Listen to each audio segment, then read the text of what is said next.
in case you haven't noticed, kind of a fan of Michelangelo. And he has this quote that I've used on name tags. Some of you have been to some of my live workshops where I've made these name tags.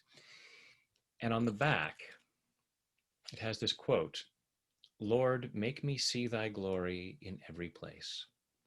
And then I have a little mirror there so that, Lord, make me see thy glory in every place, including myself. And imagine how cool life would be as we allow ourselves to see God's glory in every place, including ourselves.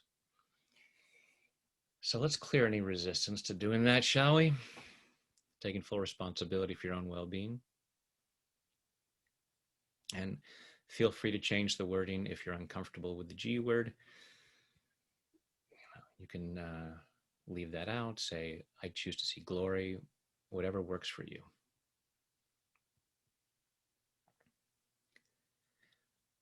I choose to see God's glory in every place. And I choose to love and accept myself. I choose to see God's glory in every place. And I choose to love and honor myself. I choose to see God's glory in every place. Even when it's really challenging, I choose to find something wonderful. Even if it's just the opportunity to make a difference. I choose to see God's glory in every place. And I choose to deeply and completely love, honor, and accept myself. And maybe everybody else. Because I choose to see God's glory in all of them.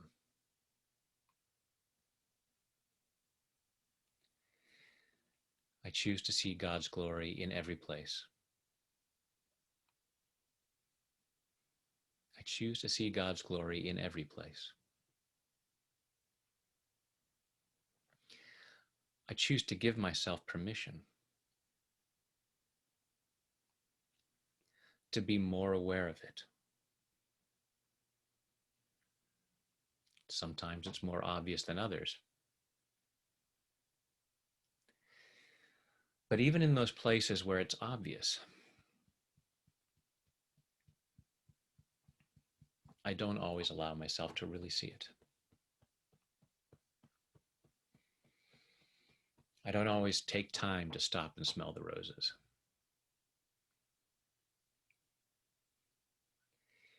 Or to look at something and say, ah, there's God's glory. And as I think about it right now, it would feel pretty good to do that. I choose to allow myself to do it more often.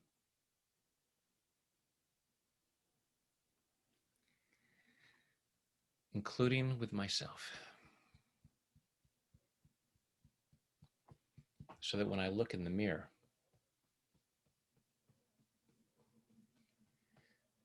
I choose to see God's glory. I can allow myself to see where things can be improved.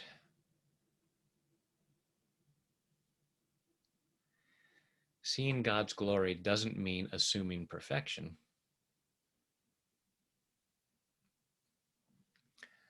Although there's something divinely perfect about everything.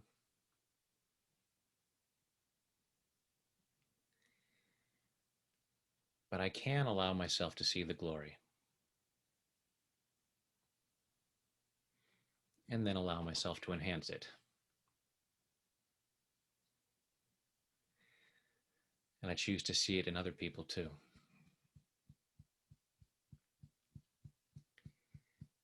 I choose to see God's glory in every place.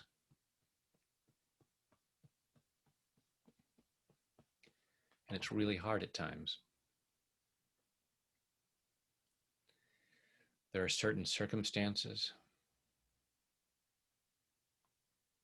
and maybe certain people where I struggle to find a shred of God's glory.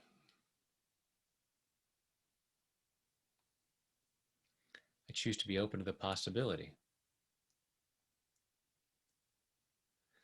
that maybe the glory is in the opportunity for change.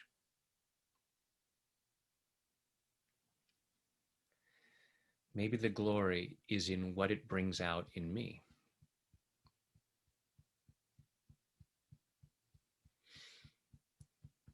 Some circumstances give me an opportunity to shine.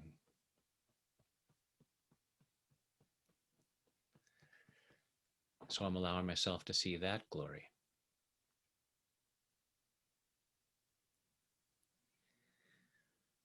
There's always something that I can find.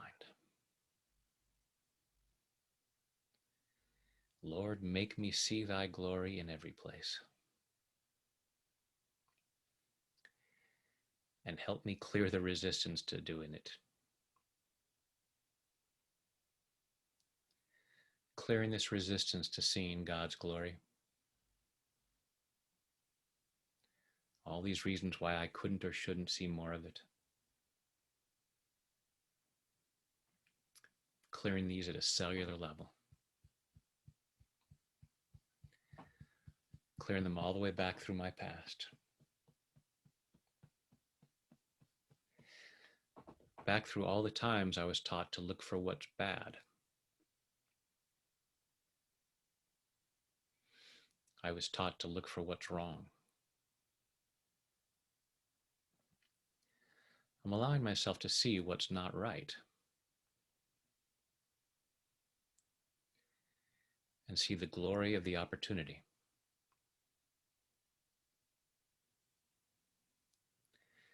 And I can feel motivated by that.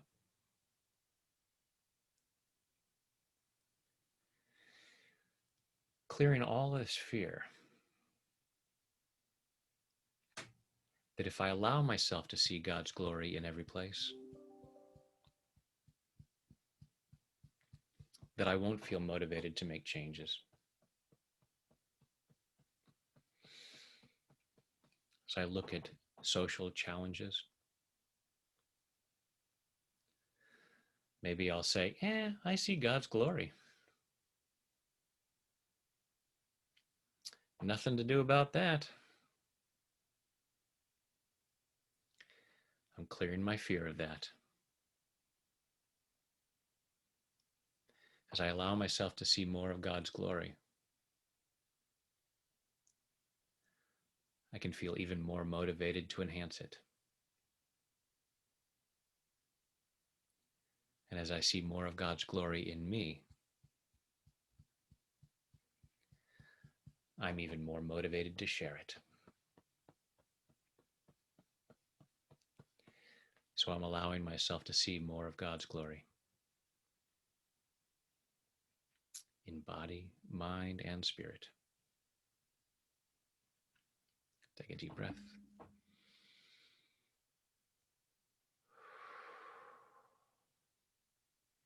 And just allow yourself to consider the possibilities of seeing life in this way and then inspiring others to see life this way.